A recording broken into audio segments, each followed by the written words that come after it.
Պարոն Հասանով, նախ վարման կարգով խմբակցության անունով չեն հայտարարում, դրա համար պատգամավորներ իրավունք ունեն վարման կարգով իրենց խոսքը փոխանցել, դրա համար չեք կարող սահմանափակել։ Ասեցի, որ պարոն Մանուկյան, ձեզ վարման կարգով թույլատվություն։ Խնդրեմ։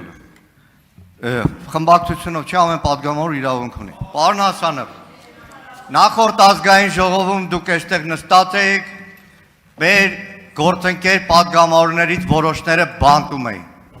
Այսօր էլ դուք ստեղ նստած եք, մեր գործընկեր Արթուր Սարգսյանը էլի կալանքի տակ է, քաղաքական հետապնդման տակ է։ Նախորդ ազգային ժողովում գլխավոր դատախազը եկավ կեղտ, սուտ հայտարարություններ, սուտ մեղադրանքներ հնչեցրեց Արթուր Սարգսյանի նկատմամբ եւ նախորդ ազգային ժողովը տվեց իր համաձայնությունը։ Նոր ազգային ժողովը ձևավորվել, բայց այս քաղաքական իշխանության ենթակա դատական համակարգը, խախտելով սահմանադրությունը, սահմանադրական դատարանի որոշումը մի քանի օր առաջ թույլ չտվեց, որ Արթուր Սարգսյանը այսօրվա նիստին մասնակցի, ոչ լեգիտիմացնելով հերթական անգամ այս խորհրդարանի աշխատանքը։ Սահմանափակել, պարոն Մանուկյան։ Պարոն Հասանով, դուք գոնե լավ գիտեք բանտարկյալներն ինչ է։ Դեր հայրենակիցներից հասարները այսօր Թուրքիայի բան Անջապեր Մանուկյանի բանը։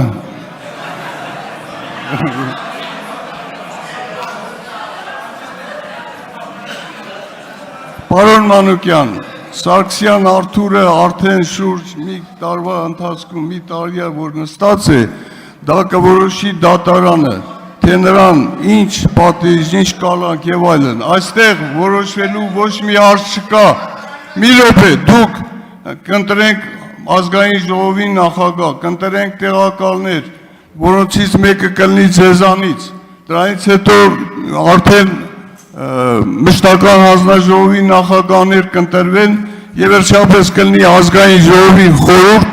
դուք կմասնակցեք ազգային ժողովում եւ այդ խորհրդի միջոցով կլուծեք ձեր բոլոր հարցերը։